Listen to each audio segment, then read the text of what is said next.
Multiple lawyers working for Donald Trump spoke to Rolling Stone this week, where they admitted that they are basically living in the land of dysfunction. They don't know what's going on. They don't have a central plan to defend this guy.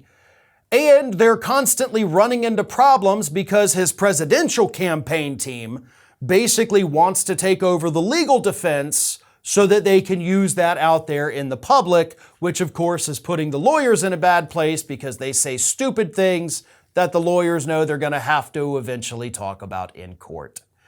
And by the way, all of this came out before Donald Trump was indicted on Thursday evening. So before the indictments officially came down, multiple Trump lawyers spoke anonymously, of course, to Rolling Stone, where they said, "We're kind of screwed. We don't know what's going on. There's no cohesion among the group. There is no defined leader. There's no defined leadership roles.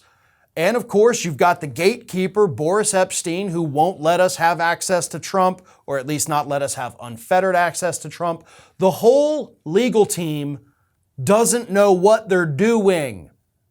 And Trump has now been indicted, folks. They are scrambling. They are scared. They are worried. All these people know how to do is go on TV and try to make themselves famous. Those are the people that Donald Trump has hired to save his butt from going to prison.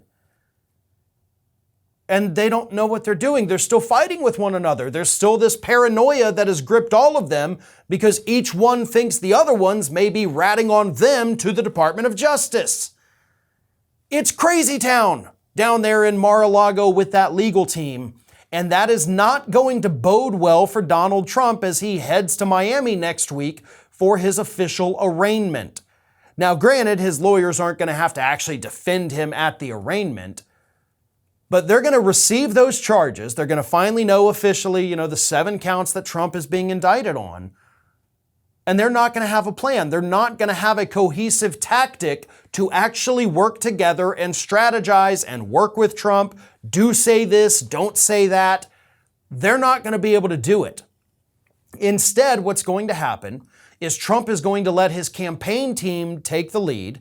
And that campaign team is going to go out there and they're going to create this narrative. They're going to attack the prosecutors. They're going to attack everybody involved in the process, which of course is probably going to piss off a potential jury. It's going to piss off a potential judge. It's not going to go well for Donald Trump, but it's going to go even worse for his lawyers.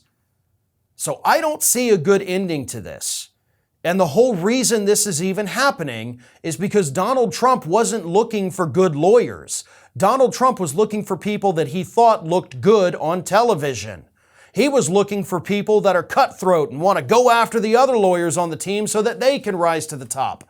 Reports over the last couple of months have suggested that Trump is even encouraging the infighting that is happening with his legal team. And now he's the one who's going to suffer the consequences of his own idiotic and chaotic brand of leadership. It is about to come back and bite him worse than he ever could have thought. This is Hattie. Hattie wants to know why you have not subscribed to our channel. You obviously like our videos, so do us a favor and subscribe.